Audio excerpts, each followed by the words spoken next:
많은 은혜를 받으신 줄 믿습니다. 특송 얘기가 나와서 말인데, 오늘 혹시 주보 뒤에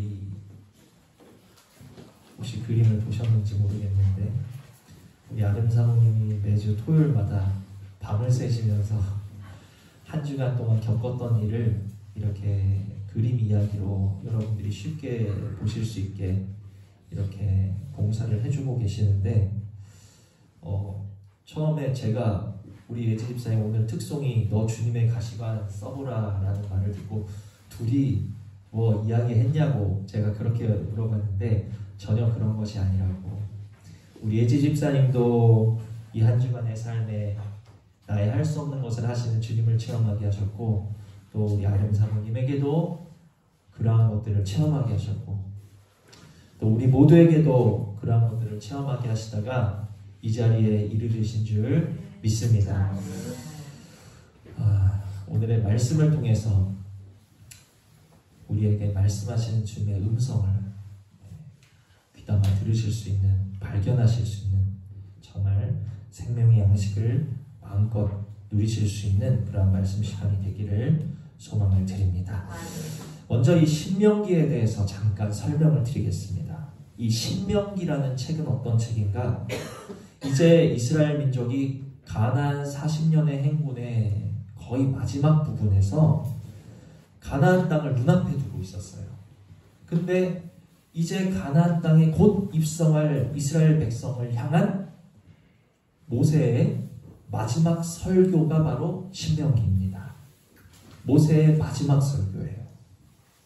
그래서 이 신명기를 크게 두 가지 주제로 나눌 수 있습니다. 크게 몇 가지 주제요? 많지도 않아요. 두 가지 주제예요. 첫 번째는 왜입니다. 왜? 무슨 왜겠어요? 왜 하나님께서 이스라엘 백성 너희들을 40년이라는 시간 동안 광야를 걷게 하셨느냐 하는 40년의 비밀이 풀어지는 순간인 거예요. 이 신명기를 통해서 이유가 밝혀지는 장이에요. 그리고 두 번째는 앞으로 너희들이 건너가서 차지할 그 땅, 하나님이 약속하여 주신 그 땅에서 너희가 살아갈 때 앞으로 어떻게 살아야 할 것에 대한 말씀이 기록된 것이 신명기라는 거예요. 그러니까 두 가지 주제라고 말씀을 드렸는데, 첫 번째 뭐라고요? 왜 너희가 40년간 광야를 방황해야 했는지에 대한 이유를 말씀하고 계시는 것이고, 두 번째 뭐라고요? 앞으로 건너갈 그 가나안 땅에서 너희들이 약속의 땅에서 어떻게 살아가야 할지에 대한 말씀이 기록되어 있다 하는 것을 우리가 기본적으로 마음에 새기시고 이 말씀을 듣겠습니다. 먼저 첫 번째 주제인 왜 하나님이 40년이라는 시간 동안 이스라엘 민족을 광야에서 방황하게 하셨는가, 이 해답을 먼저 살펴보자면 먼저 신명기 8장을 보십니다. 본문을 갈피해 두시고 신명기 8장을 보시면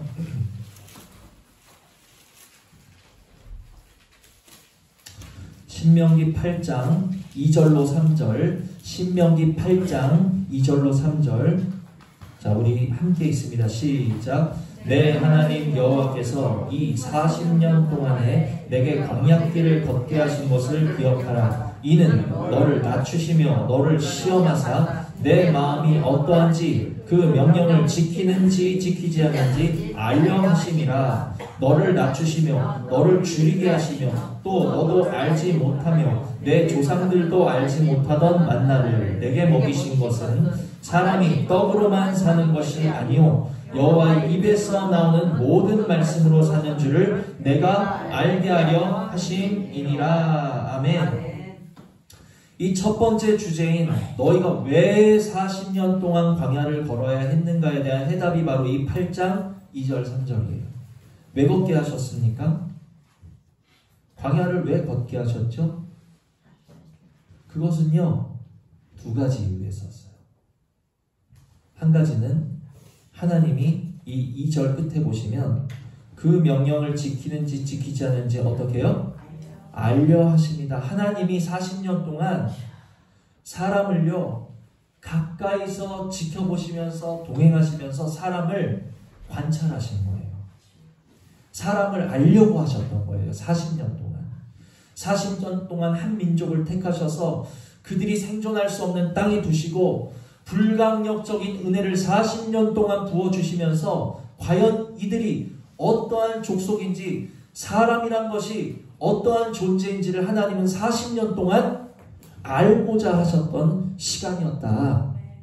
또 두 번째 이유는 무엇입니까? 3절 끝에 보시면 모든 말씀으로 사는 줄을 누가 알아요?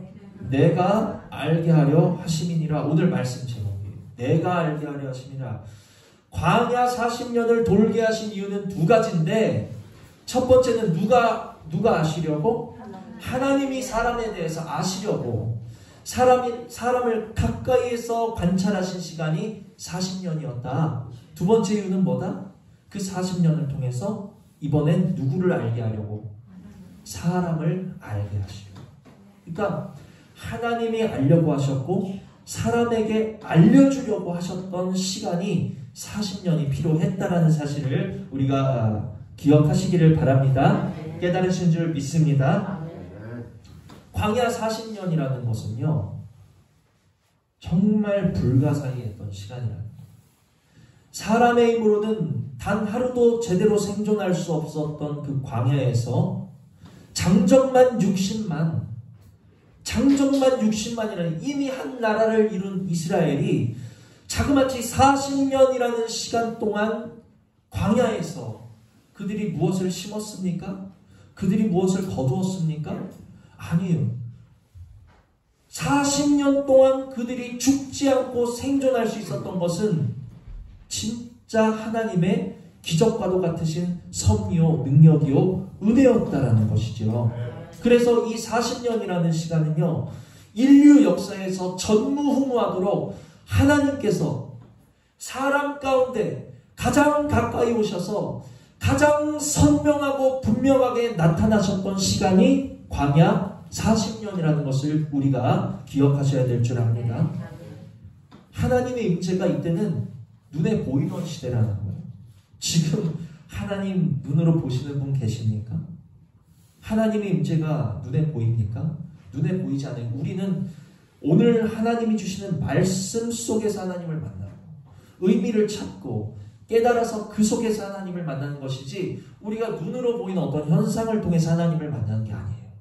그런데 이 시대에 이 광야를 걸었던 이스라엘 백성들은 의미를 따로 찾을 필요가 없었어요. 뭔가 해석하려고 노력할 필요가 없었어요. 아침에 일어나서 눈 뜨면 뭐가 깔려 있어요? 만나가 깔려 있는 거예요. 기가 막힌 거예요. 그냥 눈에 하나님의 역사가 보이는 거예요. 그것도 일주일 내내 만나가 계속 깔려 있으면은 이게 자연적인 현상인가 하겠지. 그런데 만나가 언제 동안만 있었습니까? 6일 동안만 있고 7일 때는 또 기가 막히게 만나가 없어요. 그러다 다시 첫날부터는 만나가 또 생겨나요. 이거는 우연이라고 할 수가 없는 거죠. 또 무엇이 있었습니까? 낮에는 구름 기둥, 밤에는 불 기둥. 물이 없었던 광야에서 어디서 물이 나왔어요? 반석에서 물이 솟아나는 것이, 그냥 그들은 그걸 봤다라는 게 40년 동안 만나를 보고 먹고, 구름 기둥이 떠 있는 것을 보고, 불 기둥이 떠 있는 것을 보고, 반석에서 나오는 물을 마시고, 그들은요 그냥 하나님의 임재를 눈으로 보면서 살았던 사람들이라는 거예요. 그야말로 하나님의 임재와 동행이 눈에 보였던 시간이다. 이 광야 40년은 하나님이 사람과 가장 가까이에서 가장 오랫동안 동행하셨던 시간이다라는 것에 대해서 우리가 깨달으실 수 있기를 원합니다. 자, 그런데 왜 하나님은 광야 40년 동안 사람과 가까이 계셨을까요? 처음에 알려드린 것처럼 알려하시냐. 그냥 가까이 하신 것이 아니라 사람이 어떠한 존재인지 아시기 위해서 40년 동안 사람과 가까이에서 보이는 곳에서 함께 하셨다. 그래서 하나님은 40년의 관찰 끝에 마침내 사람이 어떠한 존재인지 알게 되셨을까요? 모르게 되셨을까요? 마침내 알게 되셨어요. 사람에 대해서 완전히 파악하셨어요. 40년이라는 시간은 사람이라는 존재가 어떤 존재인지를 파악하시고 아신 시간이었다는 것을 우리 마음에 새기시기를 바랍니다. 그래서 알게 되신 사람이라는 존재가 어떤 존재인가 9장을 보시면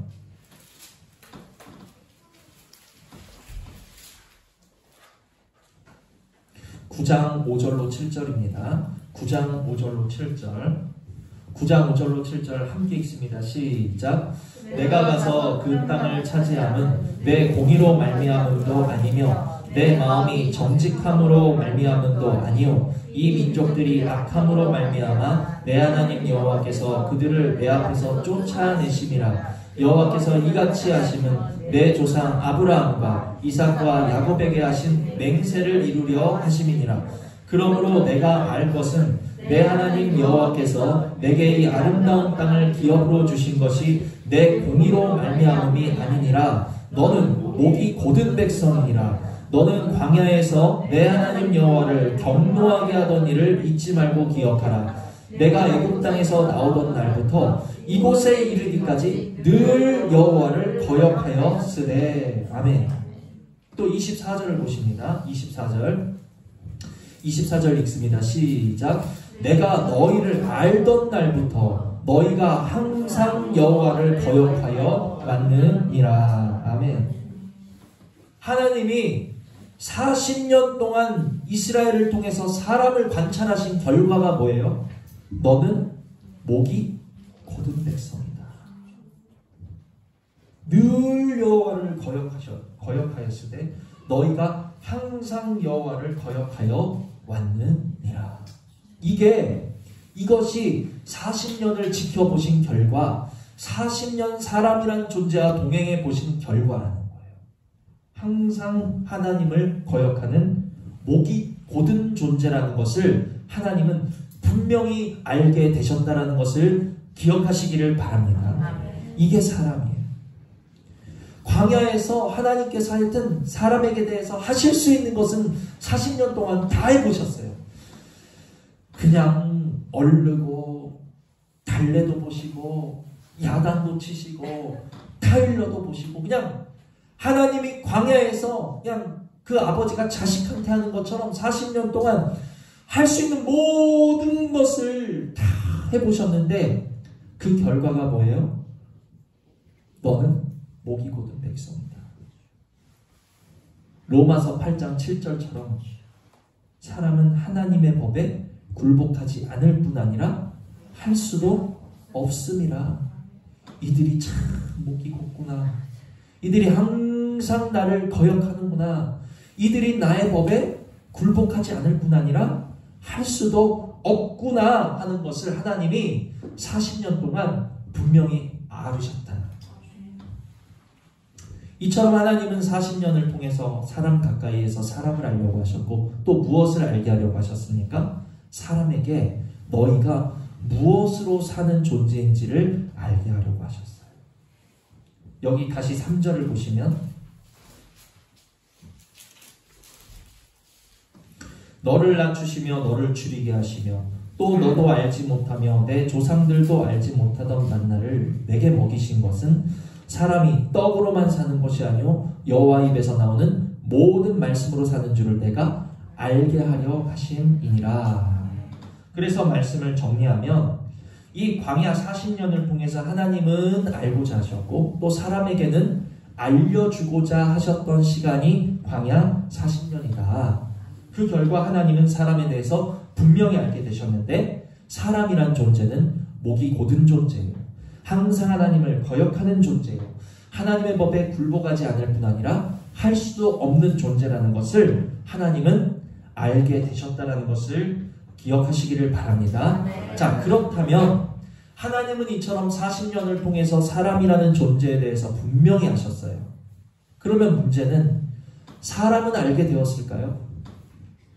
사람은 40년 동안 하나님이 알려주려고 하셨던 것을 깨달았을까요? 여러분들은 깨달으셨습니까? 사람이 무엇으로 사는지? 이것이 모세가 설교했던 이제 두 번째 주제의 핵심이라는 거예요. 아까 두 번째 설교가 뭐라 그랬죠? 앞으로 건너가서 살 땅에, 너희가 얻어서 살 땅에서 어떻게 살아가야 될지에 대한 말씀이 두 번째 주제라고 했는데, 너희가 이 40년을 걷는 동안 무엇으로 사는지 알았다면 이제 하나님이 뭐라고 말씀하시는가? 너희가 한번 택해봐라. 너희가 이 광야에서 무언가를 배웠니? 알았니? 너희가 사는 것이 무엇으로 사는 것인지를 깨달았니? 그렇다면 내가 줄 땅에서 한번 택해봐라. 내가 너희 앞에 사망을 두고 생명을 두고 저주를 두고 복을 둘 텐데, 인생의 수없이 많은 갈림길 가운데서 무엇이 생명이고 무엇이 사망인지 너희가 40년 동안 깨달았다면 한번 택해봐라. 이게 하나님의 말씀이에요. 그래서 다시 본문으로 돌아오십니다. 신명기 30장.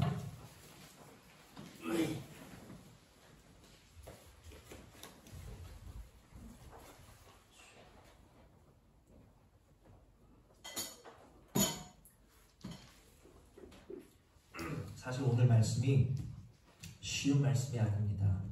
제가 준비하면서 저도 어려웠는데 그래도 최대한 쉽게 전하려고 이렇게 기도하면서 준비를 했습니다. 여러분들이 집중해서 따라오시면 정말 갈수록 말씀이, 이 앞에 부분이 제가 좀 항상 또 뭔가를 길게 설명하는 것 같지만 다 뒷부분에 필요한 내용들을 제가 앞에서 설명을 하는 거예요. 그래서 앞에 부분을 잘 들으셔야 뒤에서 터지는 거예요. 그런 구조로 돼 있어요. 잘 들으시기를 바랍니다. 15절을 보시면, 보라, 내가 오늘 생명과 복과 사망과 화를 내 앞에 두었나니. 하나님께서 그때 이스라엘에게만 두신 것이 아니라 오늘 저와 여러분의 삶의 앞에 무엇을 두셨다고요? 생명과 복을 두시고 사망과 화를 두시고서 그 중에서 택하라 라고 말씀하십니다.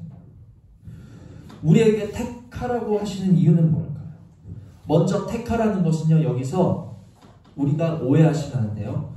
생명과 사망 중에 택해라, 여기서 택해라 하시는 말씀은 무슨 의미냐? 너 천국 갈래 지옥 갈래 이 뜻이 아니에요. 이렇게 크게 한번 택해라, 너의 인생의 노선을 택해라 이 말씀이 아니라, 우리는 언제 택해야 돼? 언제 택하십니까?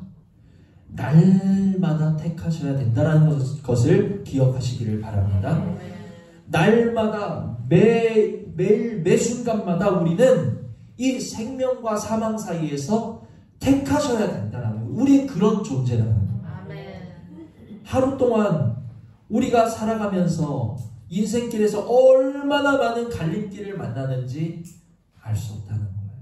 수없이 많은 선택의 문제 앞에서, 생명과 사망의 갈림길 앞에서, 영의 생각과 육의 생각이라는 갈림길 앞에서 하나님은 이렇게 말씀하시는 거예요. 네가 택한 결과를 몸으로 한번 체험해보라는 거예요. 너희 선택으로 인한 생명과 사망을 맛봄으로써 네가 영으로 기도하면서 나에게 묻고 나에게 길을 맡기고 나의 인도하심을 받아서 선택했느냐? 생명을 맛보라는 거예요. 네가 나에게 묻지 않고 나에게 맡기지 않고 너의 독단으로, 너의 자발적으로, 너의 고집대로, 네 소견에 오른 대로 선택했느냐? 사망을 맛보라는 거예요. 그래서 네가 택한 것에 대한 것을 몸으로 체험을 해가지고 과연 사람이 떡으로 사는지 썩을 양식으로 사는지 하나님의 말씀으로 사는 것인지, 과연 사람이 하나님의 말씀으로 사는 것인지 세상의 방법으로 사는 것인지, 과연 영의 생각이 생명과 평안인지 육신의 생각이 사망인지 선택을 통해서 우리를 살게 하는 것이 무엇인지 너희가 체험해 보라, 하나님이 말씀하셨다는 것을 깨달으시기를 바랍니다.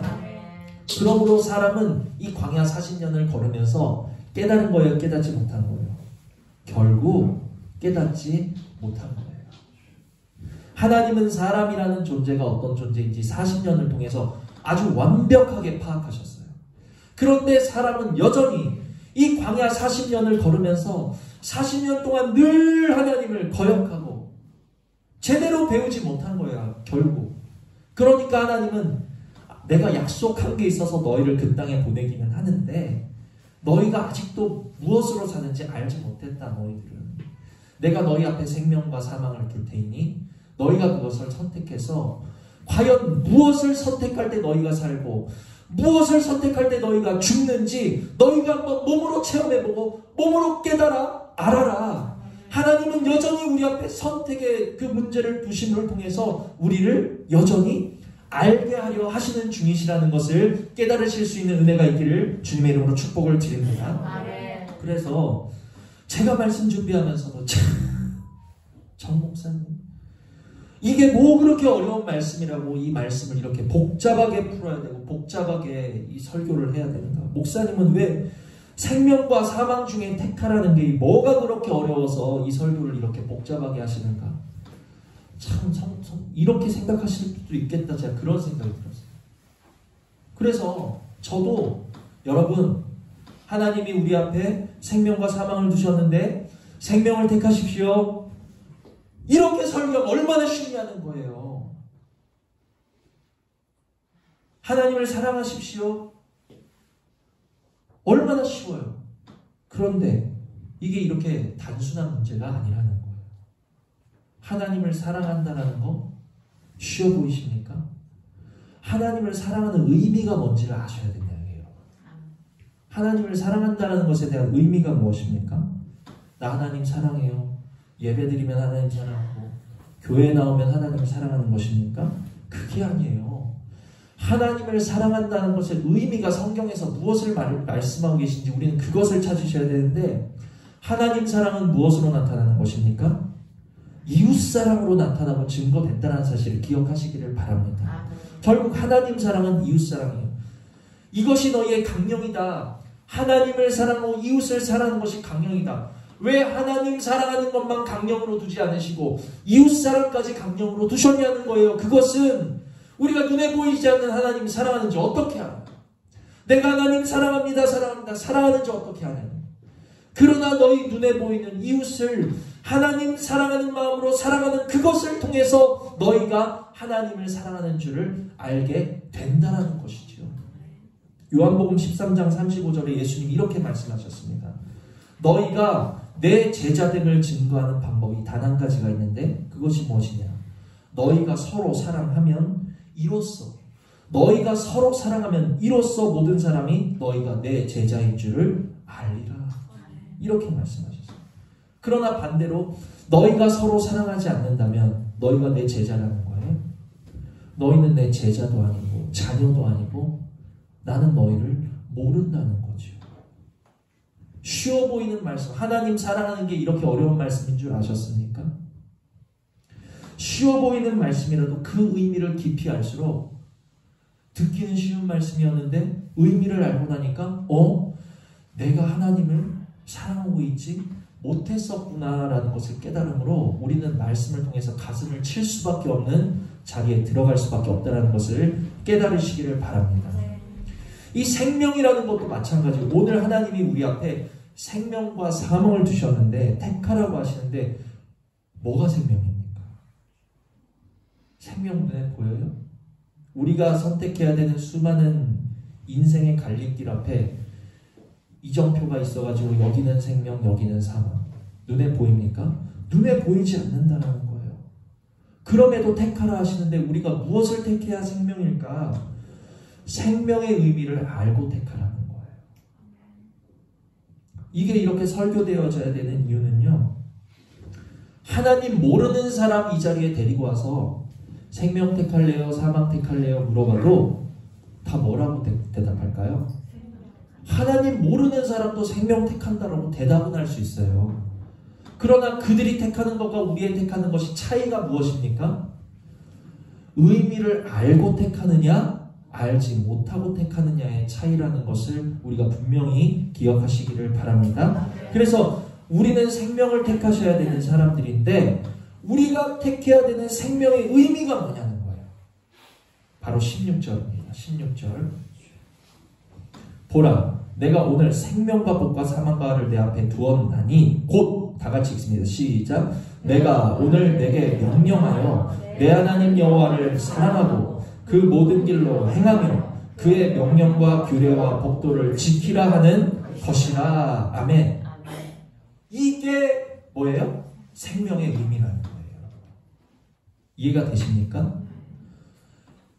그냥 당연히 생명 택해야죠. 그게 아니라 생명의 의미를 알고 택하라는 거예요.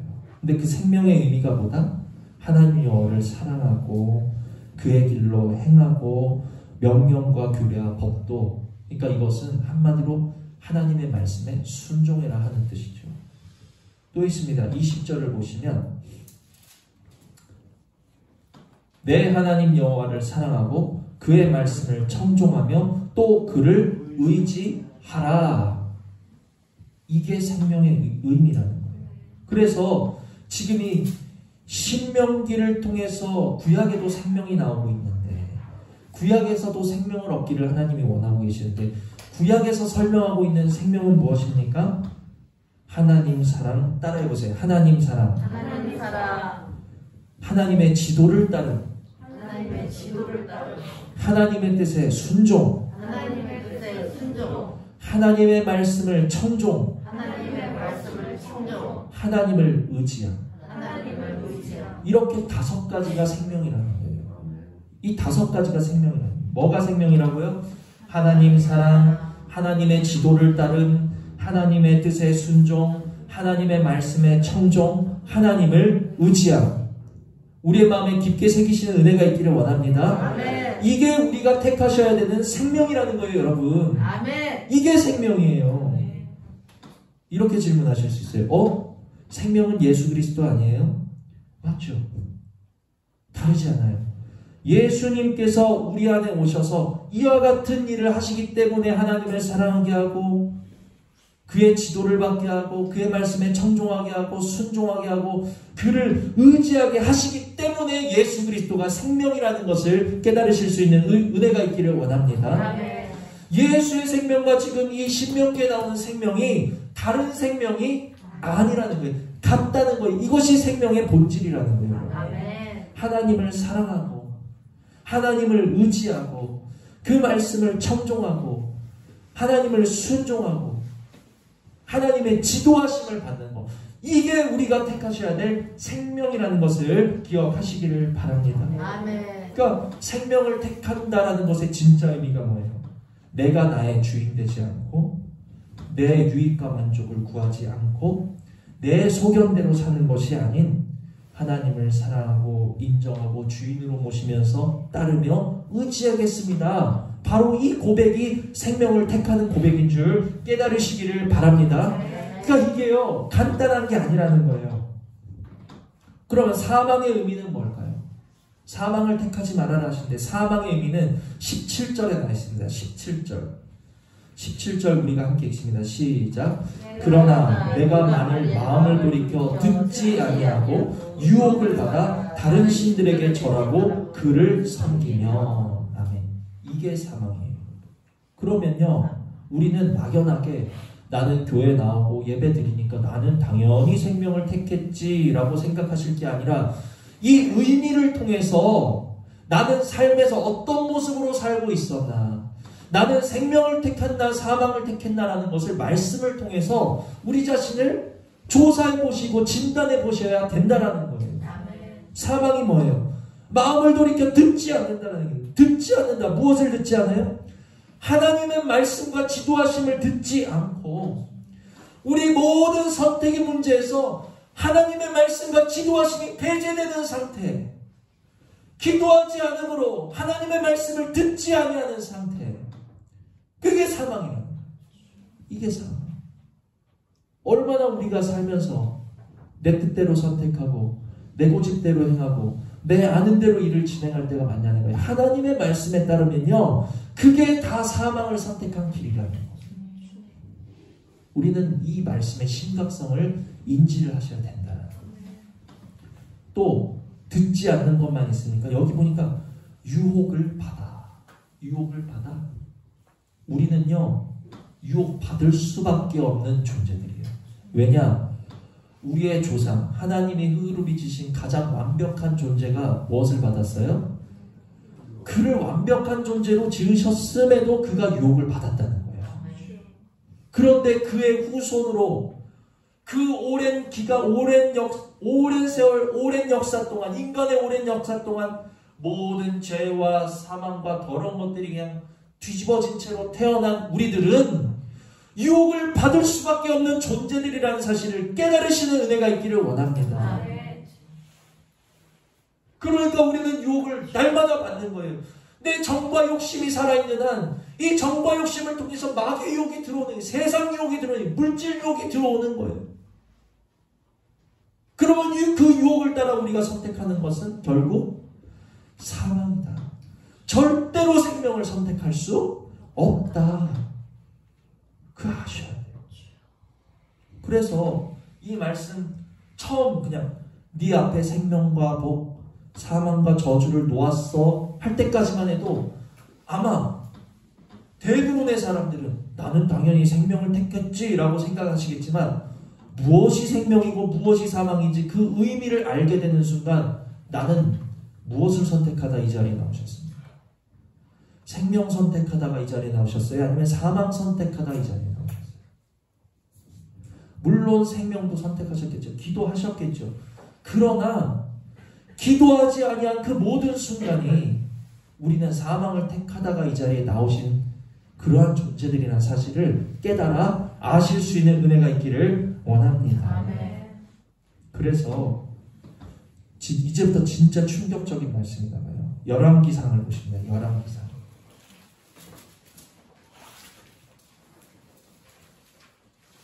열왕기상 18장. 열왕기상 18장 20절로 21절. 열왕기상 18장 20절로 21절. 우리 찾으신 분 함께 읽습니다. 시작. 아합이 이에 이스라엘의 모든 자손에게로 사람을 보내 선지자들을 갈멜산으로 모으니라. 엘리야가 모든 백성에게 가까이 나아가 이르되 너희가 어느 때까지 둘 사이에 서서 머뭇머뭇하려느냐. 여호와가 만일 하나님이면 그를 따르고 바알이 만일 하나님이면 그를 따를지니라 하니 백성이 말 한마디도 대답하지 아니하는지라. 아멘. 이게 오늘 내 모습은 아닌지 한번 심각하게 조사해 보실 수 있는 은혜가 있기를 원합니다. 엘리야와 누구의 대결이요? 바알 아세라 선지자 850명의 대결이 지금 갈멜산에서 이루어지기 직전이에요. 그들의 대결을 구경하기 위해서 수많은 이스라엘 백성들이 모였어요. 지금 이때 모인 사람들이 누구예요? 이방 사람들이 아니에요. 다 이스라엘 사람들이에요. 다 하나님의 백성들이에요. 하나님이 택하신 자녀들이었어요. 선민 이스라엘들이 모였다라는 거예요. 그들에게 엘리야가 외칩니다. 뭐라고요? 너희가 언제까지 둘 사이에서 머뭇머뭇 하려느냐. 여호와가 하나님이면 하나님만 따르고 바알이 하나님이면 바알만 따르라는 거예요. 이 엘리야의 외침이 오늘 본문 말씀과 전혀 다르지 않은 말씀인 거예요. 하나님이 우리 앞에 생명과 사망을 두시고 이렇게 말씀하십니다. 너희가 어느 때까지 둘 사이에서 머뭇머뭇 하려느냐. 생명의 길을 택하든지 사망을 택하든지 하라는 거예요. 오늘 한 가지를 분명히 택하고 내려가실 수 있는 은혜가 있기를 주님 이름으로 축복을 드립니다. 아멘. 더 이상 생명과 사망 사이에서 왔다 갔다 하지 말라는 거예요. 썩을 양심도 위에다가 썩지 않을 양심도 위에다가 하지 말라는 거예요. 너희가 마음을 정하라. 지금 신명기 본문과 지금 이 엘리야의 외침은 정확히 일치하고 있는 거예요. 그런데 백성들이 그 엘리야의 외침 앞에 뭐라고 대답합니까? 우리는 생명을 따르겠습니다. 이렇게 대답했나요? 우리는 여호와만 섬기겠습니다. 이렇게 대답했나요? 뭐라고 했죠? 백성이 한마디도 대답하지 아니하는지라. 이게 무슨 말이에요? 지금 이방 사람들이 아니잖아요. 다 이스라엘 사람들이잖아요. 바알이 하나님인지 여호와가 하나님인지 대답하지 못하고 있는 거예요. 지금 이 모습이 지금의 이 시대를 똑 닮았다는 사실을 기억하시기를 바랍니다. 무엇이 진리인지 무엇이 길인지, 무엇이 생명인지, 무엇이 나에게 삶을 주는지, 누가 하나님인지 이 시대는 알지 못하고 대답하지 못하는 시대라는 것을 기억하시기를 바랍니다. 이렇게 보면 하나님이 하나님인 것 같고, 저렇게 보면 물질이 하나님인 것 같고, 이렇게 보면 예배 하나님이 계신 것 같고, 이렇게 보면 부동산에 하나님이 계신 것 같고, 은행 통장에 하나님이 계신 것 같고, 똑같은 말이에요. 무엇이 생명인지 무엇이 사망인지 분별치 못하고 대답하지 못하고 선택하지 못하는 이 이스라엘 백성의 모습이 혹시 오늘 내 모습은 아닌지 말씀을 통해서 조사해 보실 수 있는 은혜가 있기를 주님의 이름으로 축복을 드립니다. 근데 이게 끝이 아니에요. 더 심각한 이야기가 나와요. 24절 보시면 이제 엘리야가 백성들이 대답하지 않으니까 이제 그 백성들과 선지자들에게 또 소리치는 거예요. 뭐라고 합니까? 24절 읽습니다. 시작. 너희는 너희 신의 이름을 부르라. 나는 여호와의 이름을 부르리니 이에 불로 응답하는 신 그가 하나님이니라. 백성이 다 대답하되 그 말이 옳도다 하니라. 더 심각한 얘기가 나왔어요. 또다시 엘리야가 말했죠. 불로 응답하는 신 그가 하나님이다 하니까 이번에 백성이 뭐라고 얘기했어요? 뭐라고 대답했어요? 그 말이 옳도다. 아까 바알이 하나님이냐 하나님이 하나님이냐 할 때는 대답하지 않더니 불로 응답하는 신이 하나님이다 할 때는 그 말이 옳도다 대답하고 있는 거예요. 너무 충격적인 거예요, 여러분. 다시 말하자면 이방 사람들이 아니에요. 다 이스라엘, 오늘날로 말하면 하나님의 자녀들, 교회에서 예배하는 사람들. 그들이 참된 하나님의 백성이라면 이 엘리야의 외침 앞에 뭐라고 대답해야 되는 거예요? 아니 무슨 말입니까? 설령 바알의 제단에 불이 내려온다 할지라도 오직 하나님은 여호와 한 분뿐이신데 무슨 말입니까? 이렇게 대답해야 옳은 것 아닙니까? 그런데 지금 이 사람들이 불로 응답하는 신이 하나님이다 하니까 뭐라고 대답하는 거예요? 그 말이 옳다. 이 말은요, 바알이 불을 주면 바알이 하나님이라는 소리예요, 여러분. 어떻게 이런 말을 할 수 있어? 그런데 놀랍게도 이 시대가 그런 말을 하고 있다는 게 지금 혹시 저와 여러분이 그런 말을 하다가 나오셨을 수도 있어요. 이 세상이 제 아무리 불을 내리고 이 세상이 만족을 내리고 편리함을 내리고 유혹을 내리고 재미를 내리고 우리에게 각종 여러 가지 좋은 것들을 내려준다 할지라도 사람이 사는 것은 하나님의 말씀으로만 산다는 것을 분명히 깨달아실 수 있는 은혜가 있기를 주님의 이름으로 축복을 드린다는 거예요. 이것을 모르니까 사람이 무엇으로 사는가, 무엇이 사람의 생명인가 하는 것을 이들이 모르니까, 오늘날의 우리들이 모르니까 불을 내려주는 신이 참신이지, 내 삶에 유익을 주는 것이 참신이지, 그러니까 하나님도 섬겼다가 물질도 겸하여 섬겼다가 세상도 섬겼다가 세상을 신처럼 대기업을 신처럼 섬긴다는 거예요. 사람이 사는 것은요, 하나님의 말씀으로만 산다는 것을 기억하시기를 바랍니다. 그 말씀을 준비하면서 만일 이때 제가 하나님이었다면 그 말이 옳도다 하는 백성들의 이야기를 듣고 아마 제가 하나님이었다면 어땠을까요? 아마 저였다면 바알 제단에 불을 내려버렸을 것 같아요. 그리고 너네들은 저거나 섬겨 이랬을 것 같아요. 제가 하나님이었다면. 얼마나 지금 이게 심각한 말씀인지 알 수 없다는 거죠.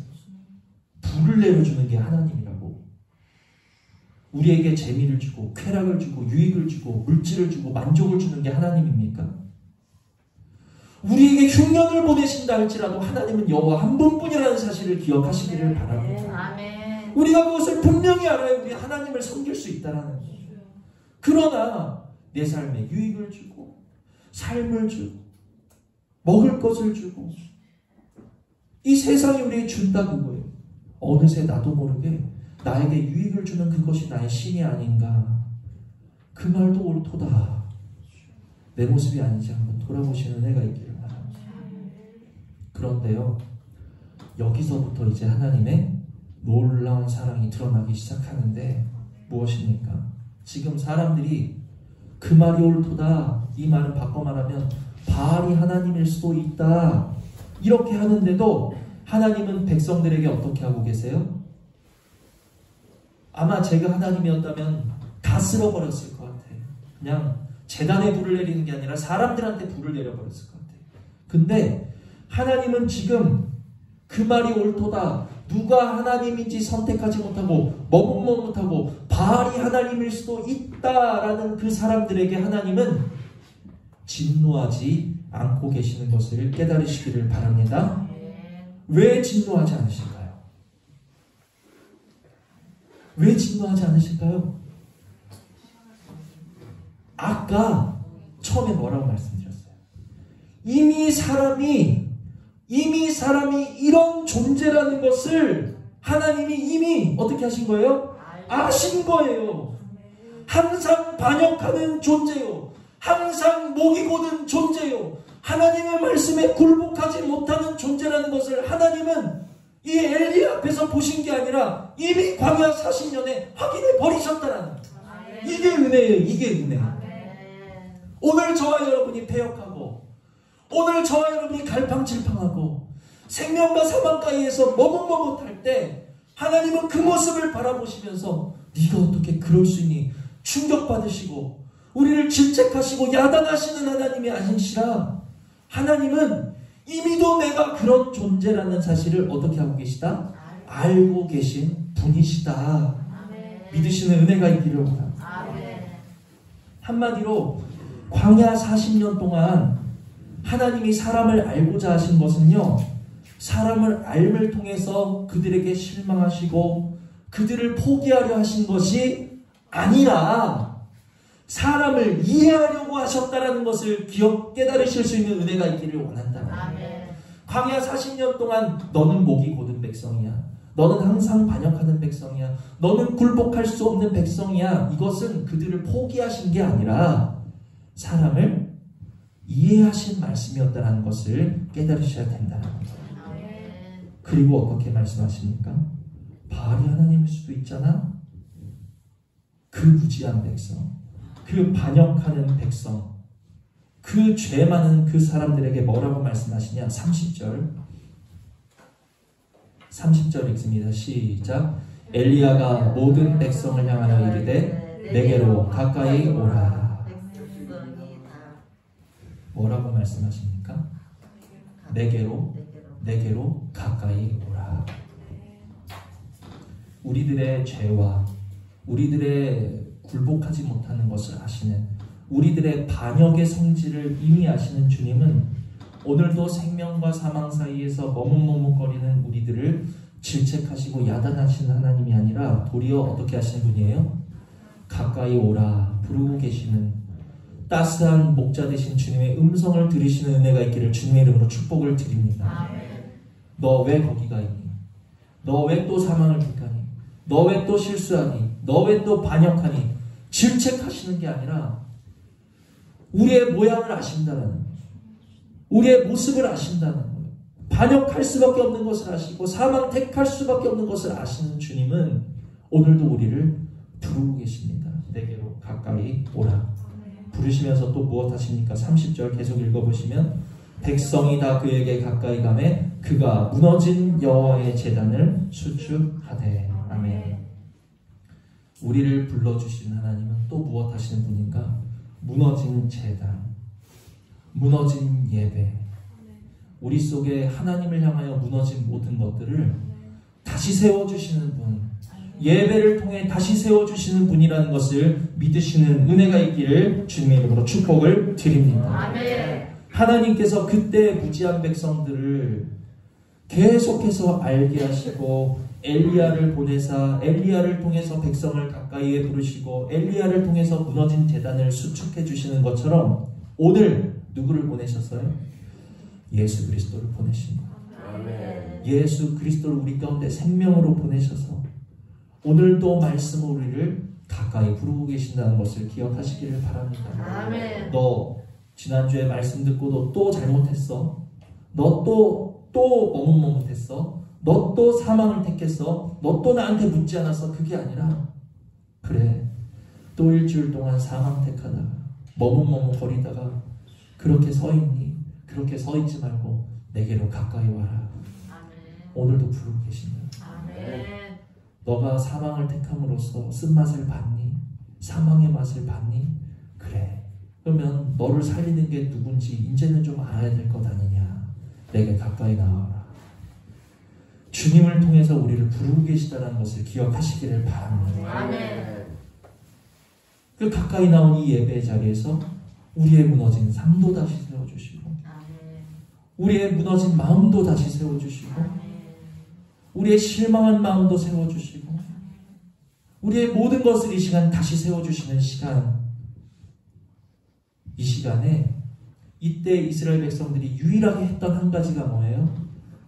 엘리야가 부를 때 가까이 나온 거 한 가지.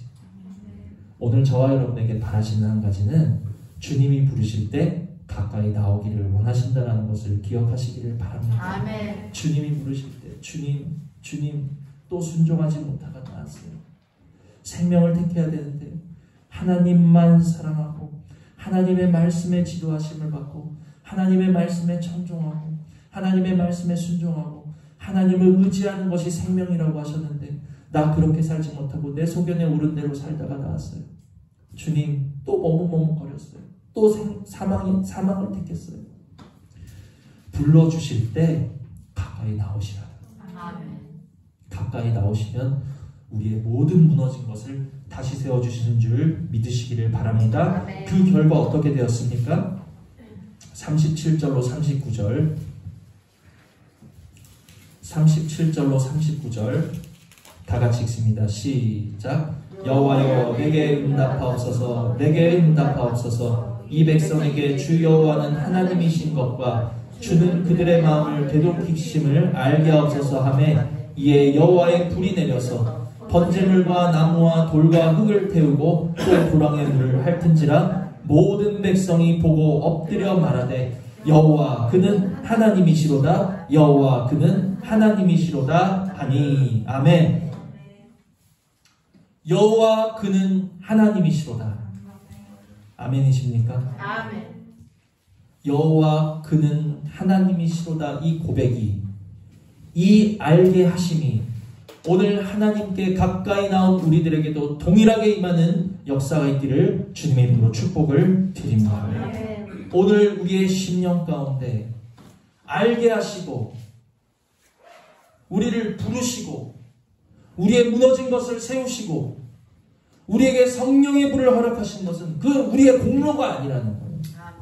그때 엘리야를 보내서 이 모든 일을 하게 하신 같이 오늘 예수 그리스도를 우리에게 보내셔서 이 모든 일을 하게 하시는 것을 믿으시고 주님이 부르실 때 그저 가까이 나오셔서 나의 선택할 수 없는 모습, 나의 순종할 수 없는 모습, 나의 굴복할 수 없는 그 모습만 주님 앞에 아뢰시면서 우리에게 가까이 나오실 때 이 백성들, 이 무지한 백성들, 바알이 하나님 아니냐라고 했던 그들이 여호와 그만 하나님이시다라고 알게 된 것처럼 우리에게도 알려주시는 줄 믿으시는 은혜가 있기를 주님의 이름으로 축복을 드립니다. 이 모든 일을 그리스도 안에서 이루셔서 우리도 하나님을 더욱 알게 하시고자 하시는 이때에 주님 앞에 날마다 예배의 자리로, 기도의 자리로 가까이 나가셔서 나를 살게 하고 우리를 살리시고 우리를 회복시켜 주시는 분은 오직 하나님 한 분이시라는 것을 더욱 밝게 깨닫는 우리 행복한 교회 성도님들 되시기를 주님의 이름으로 축복을 드립니다. 주신 말씀 생각하시면서 잠시 기도하시겠습니다.